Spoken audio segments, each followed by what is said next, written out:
Shalom. Selamat malam adik-adik yang dikasihi Yesus Kristus, atau selamat pagi atau selamat siang kapanpun adik-adik buka video ini. Telepon ngasih kesempatannya sampai hari Rebu ya, paling telat udah boleh ngirim tugas ke Kak Ivon. Tugasnya simpel, nanti Kak Ivon kasih tahu di akhir video ini. Untuk itu teman-teman atau adik-adik semua, kalau mau ngerjain tugasnya harus nonton video ini dulu. Kita mau mulai kelas kita mau lipat tangan, kita mau berdoa. Kita sama-sama kita nyanyi pujian lipatlah tangan tutup mata. Lipatlah tangan tutup mata, kita berdoa kepada Tuhan. Tuhan Yesus, terima kasih pimpin kelas sekolah minggu kami sehingga kami boleh mengenal Engkau dalam setiap kelas kami. Dalam nama Yesus Kristus kami berdoa, amin. Puji nama Tuhan, kita udah selesai berdoa. Hari ini Kak Ivon mau cerita tentang seseorang yang bernama Erastus. Siapa Erastus? Siapa ya? Ada yang pernah dengar namanya? Kalau belum pernah, kali ini Kak Ivon mau cerita. Kalau yang udah pernah nggak apa-apa, kita jadi flashback, kita ingat-ingat lagi nih siapa Erastus. Hari ini judulnya sih tentang melakukan tugas yang sulit. Judulnya tentang melakukan tugas yang sulit diambil dari Kisah Para Rasul pasal 19 ayat 21 sampai 22. Selain itu juga boleh kita baca dalam Roma 16 ayat 23 dan yang terakhir 2 Timotius pasal yang keempat ayat yang ke-20. Ayat hafalan kita diambil dari 2 Timotius pasal 4 ayat 22. Apa itu? Tuhan menyertai rohmu, kasih karunia-Nya menyertai kamu. Tuhan menyertai rohmu, kasih karunia-Nya menyertai kamu. 2 Timotius pasal yang keempat ayat 22.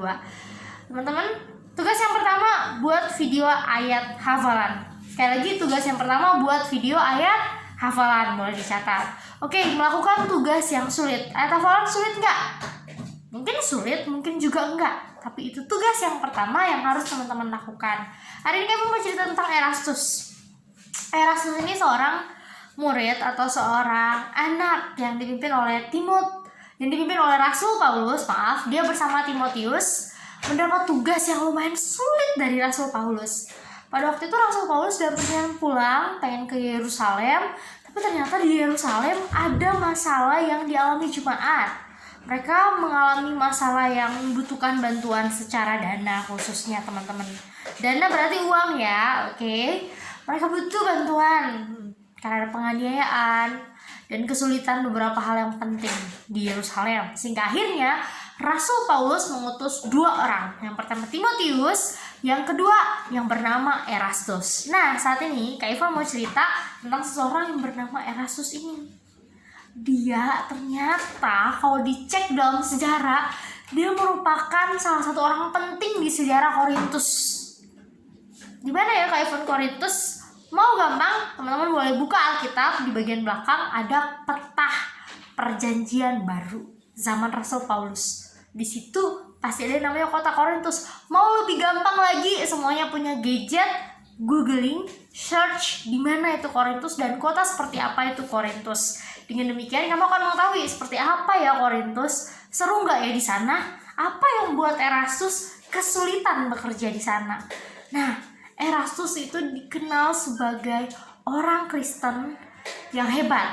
Kenapa? Karena dia bisa menjadi seseorang yang dipercayakan memegang keuangan di kota Korintus. Wow. Siapa di sini yang pernah dipercayain jadi bendahara mungkin di kelas atau di kelompok tertentu? Pasti kalau kita dipercaya jadi bendahara, kita orang yang hebat ya, karena kita punya kejujuran pastinya. Itulah yang dilihat oleh pejabat-pejabat Korintus yang ada pada Erastus. Sehingga dia dipercayakan untuk menjalankan tugas yang sulit. Sebagai orang Kristen, dia harus menjaga integritasnya, dia harus menjaga siapa jati dirinya. Orang Kristen adalah orang jujur dalam hal memegang keuangan. Itulah Erastus. Tapi untuk jadi seperti itu tidak mudah. Yang awalnya bermula ketika dia diutus mengumpulkan dana untuk persembahan ke Yerusalem melalui perintah Rasul Paulus, dia mengerjakannya. Dia dari Atalia ke Korintus, ke Makedonia dan ke sebagainya untuk mengumpulkan uang. Sehingga akhirnya pengumpulan terjadi dan dia berdiam diri di kota Korintus dan menjadi salah satu orang penting di sana yang melalui hidupnya, melalui kejujuran keuangannya, dia diangkat menjadi seorang bendahara negara. Kalau sekarang kita kenal Menteri Keuangan kali ya, lebih tepatnya. Seperti itu adik-adik. Ini tuh bukan tugas yang mudah ya. Kita dipercayakan sesuatu yang penting dan kita harus melakukan yang terbaik. Tugas yang sulit itu ketika dikerjakan dengan baik dan benar akan berdampak. Itu yang dirasakan Erastus, sehingga dia sekarang tercatat dalam sejarah sebagai orang Kristen satu-satunya yang memegang jabatan bendahara atau mengurusi keuangan negara pada saat itu. Nah, tugasnya buat adik-adik, tolong dibuat satu tulisan tentang siapa Kak Erastus. Tadi Kevin udah cerita pekerjaannya apa? Seorang bendahara.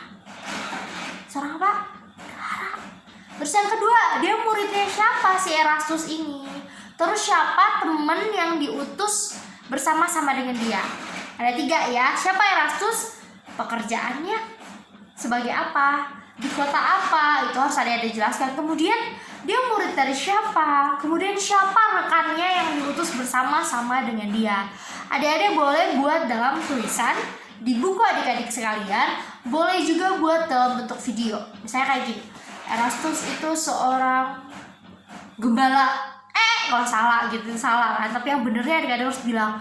Terus dia murid dari Yohanes, salah gitu kan. Yang benernya ya, ini kayak cuma contohin seperti itu. Teman-teman seperjuangan dia ketika melayani siapa ya?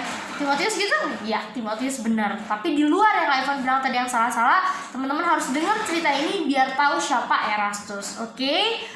Buat Evan, buat Cinta, sekali lagi gak apa-apa ngerjain tugas. Evan gak marah buat kalian, tapi kalian harus semangat selalu, setidaknya nonton videonya biar sama-sama ada persekutuan dalam sekolah minggu. Buat Cinta, ayo Cin, semangat dong ikut SM-nya. Tunggu nih tugas-tugasnya. Satria, Rahel, Rafael, makasih banyak untuk kontribusinya. Kalian tetap semangat, kalian tetap rajin. Kak Evan tunggu tugasnya hari Rabu, diusahain paling telat. Ada dispensasi di hari Kamis paling telat terakhir, Kamis pagi. Kita mau tutup tangan, kita mau berdoa. Tuhan Yesus, terima kasih buat kelas kami. Tuhan berkati anak-anakmu, dalam nama Yesus Kristus kami berdoa, amin. Tuhan Yesus berkati adik-adik, bye-bye.